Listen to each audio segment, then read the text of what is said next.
ভাইয়ের গায়ে হলুদ থেকে শুরু করে ভাত কাপড় পর্যন্ত সবটাই তোমাদেরকে দেখিয়েছি।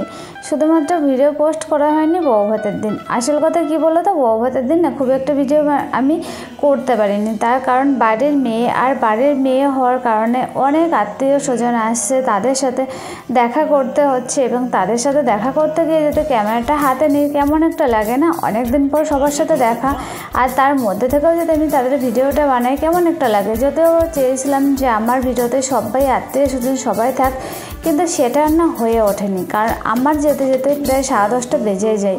তারপর সমস্ত আত্মীয় স্বজনের সাথে দেখা করতে করতে এদিকে অর্ধেক ঘুম পেয়ে যায়। তো 11:30টার সময় আমার বাড়ি ফিরে আসতে হয়। তো সেই কারণে আর আমি সেইভাবে ভিডিও বানাতে পারিনি। মেয়ে সাজছিল আমাদের বাড়িতে, আর বিয়ের বা বউ ভাতের দিনের মেন আকর্ষণ থাকে বউ এবং খাওয়া দাওয়া। এই দুটোর দায়িত্বে ছিলাম আমি, মানে রাঁধুনি ঠিক করা এবং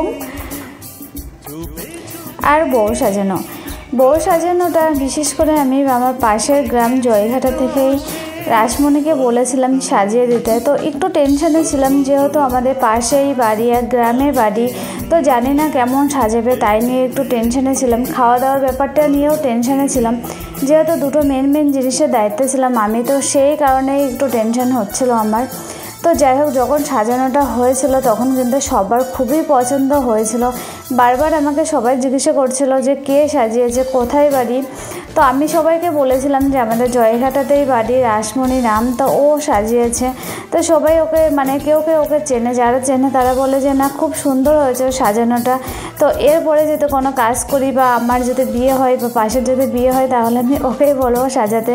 তো এই কথাগুলো শুনে আমার ভালো লাগলো যে না, আমি একজনকে ঠিক করেছি সাজানোর জন্য, অ্যাট লাস্ট ও খুবই ভালো সাজিয়েছে। তো সেই জন্যই আমি অনেকটাই খুশি হয়েছিলাম যে না, সবাই তো ভালো বলেছে। আর যেহেতু দায়িত্বে ছিলাম আমি, তো সেহেতু টেনশন তো আমার থাকবেই না।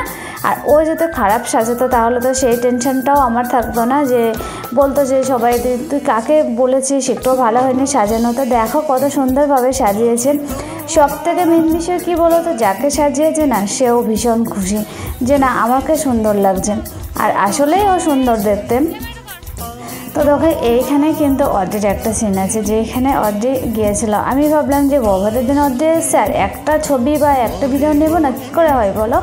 যদিও বা ওর ঘুম পাচ্ছিল তো কী হয়েছে বলো, এইটুকু যদি নাই বা তুলতাম তাহলে কি বোঝা যেত যে মামার বিয়েতে অর্ধেক ছিল। তো সেই জন্যই আমি অর্ধেকে জোর করে নিলাম যে অর্ধেক একটু একটা ছবি তোল অন্তত পক্ষে, যাতে তুই আছিস বা তুই কেমন সেজেছিস তার প্রমাণটা পাই। আর অর্ধেকেও কিন্তু রাসমণি সাজিয়েছিল, খুবই সুন্দর লাগছিলো অর্ধেক সাজটা। অর্ধেক তো খুবই পছন্দ হয়েছিল, আমাকেও সাজিয়েছিল। দেখো আমাকে কেমন লাগছে তো তোমরা দেখেই বুঝতে পারছো। আর এইখানে ক্যামেরাটা আমি ধরতে বলেছিলাম আমার বোনকে, যে একটা ছবি তুলে দে, অন্ততপক্ষে একটা ভিডিও বানিয়ে দে, যাতে আমি বউ ভাতের দিনের ভিডিওটা একটু পোস্ট করতে পারি। সারাদিন তো কিছুই করলাম না, বউ ভাতের দিনে কোনো ভিডিওই তুললাম না। তো এই ভিডিওটা যাতে তুলতে পারি অন্ততপক্ষে ভিডিওটা করে দে। যেহেতু লোকজন আত্মীয় স্বজন সবাই ঘরে ছিল বা আশেপাশে ছিল, তা ভাবলাম একটু সেখানে করেই নিই। অদ্রির মামার বউ ভাতের দিন অদ্রির কোনো ছবি নেই, শুধুমাত্র এই ছবিটা ছাড়া। অদ্রির বাবার সাথেও অদ্রি কিন্তু ছবি ওঠেনি, অদ্রির মামার সাথেও ওঠেনি, কারণ অদ্রি তো ঘুম পাচ্ছিল। ঘুম পেলে কি আর ছবি ওঠা যায় বলো। মেয়েটাকে 10টা বা 11টা বাজলে ওর আর ঘুমের জন্য তাকাতেই পারে না। তো সেই জন্য আমি বিয়েবাড়ি ছেড়ে বাড়িতে চলে এসেছিলাম অদ্রিকে ঘুম পাড়াতে। তো অদ্রি তারপর ভীষণ কান্নাকাটি করছিল যে মা তুমি আমাকে ছেড়ে হয়তো আবারও বিয়েবাড়ি চলে যাবে, এই সমস্তগুলো কাঁদতে লাগলো।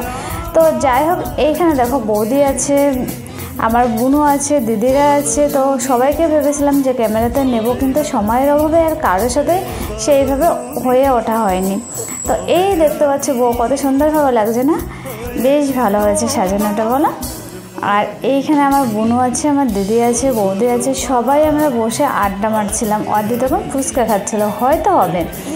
তো রাত তখন প্রায় অনেকটাই বাজে, লোকজন দেখতে পাচ্ছ খালি হয়ে গেছে। আজকের এই ছোট্ট ভিডিওটা আমি এইখানেই শেষ করছি। সবাই ভালো থেকো, সুস্থ থেকো এবং সাবধানে থেকো। আর ওরা যেন খুবই ভালো থাকে, খুবই আনন্দ থাকে, সবাইকে নিয়ে খুবই ভালো থাকে। তো আমি এটাই চাইবো। টাটা, বাই বাই, সবাই ভালো থেকো।